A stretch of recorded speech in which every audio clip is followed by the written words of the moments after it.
Now here's one about a guy who definitely gets to have the last laugh. After a gal that was doing everything to get him fired from the previous job ends up getting fired herself. You're going to see that he was her boss, and she started really doing a very bad job at work. She had been in an accident, was milking everything as far as it could, and as an employer, as her boss, he was telling her she had to work, pick up the pace and all that. And of course, she was making all sorts of comments and threats that she'll go to HR and everything because it's being harassing, all sorts of nonsense. And he realized, I got to get out of here before she jeopardized my career, and leaves. But however, guess what? Things don't go too well for her, and you're going to see how this whole thing plays out.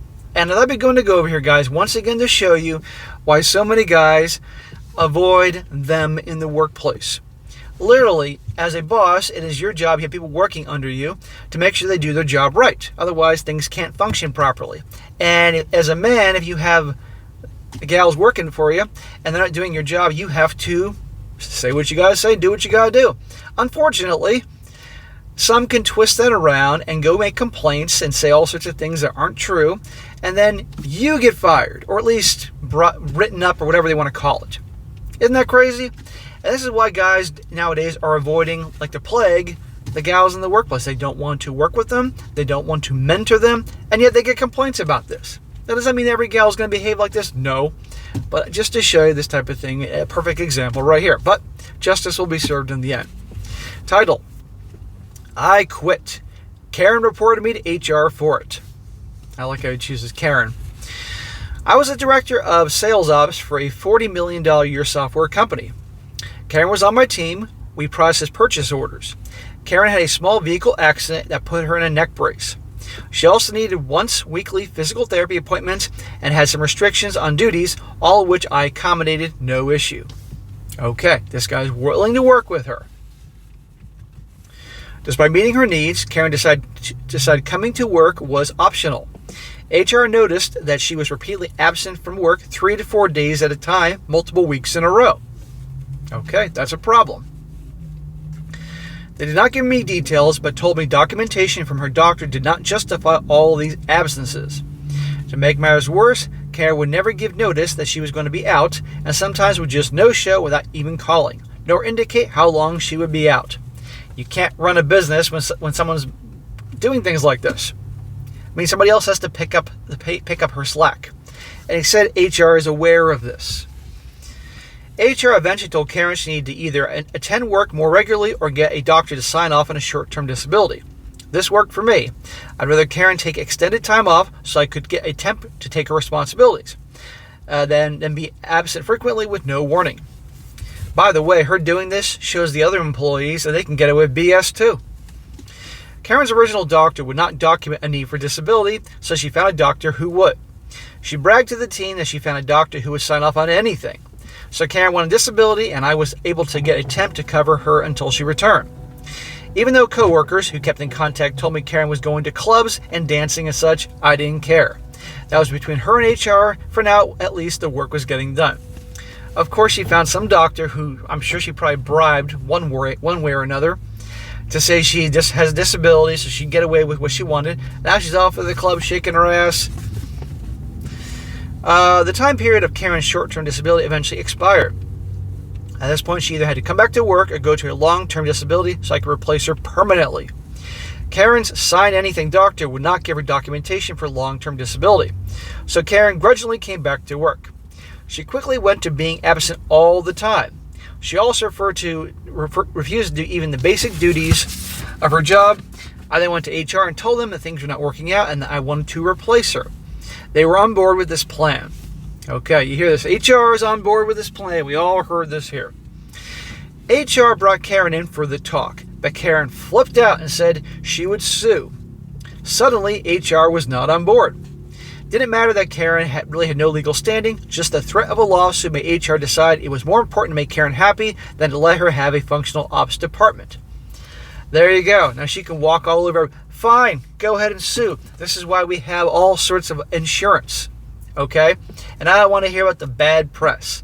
But at the end of the day, she threatens to sue, probably making up a whole bunch of things or not respecting disabilities, and they cave. If a guy did the same thing, I guarantee you this wouldn't happen. So let's just see how the work environment is now that she has all the power. In one instance, I asked Karen to do purchase order review, and she complained to HR about me bossing her around. He says, I'm her boss. HR told me that I could no longer give assignments or work duties to Karen. What the fuck? When I said that was fine, as long as they let me hire someone else to do Karen's job, they refused to give me a rec for a new employee. So he can't tell her what to do, and he can't hire somebody else, so basically she can just float around there and get paid. And what is this message does this send to the rest of the employees of the company? It's not going to be very good for morale, not going to be very good for productivity. This went on for months, and Karen quickly learned she can complain to HR about anything and get her way. You would not believe the accommodation she was given. Meanwhile, she made no effort to hide that she really wasn't injured anymore, was barely coming to work, and still getting paid.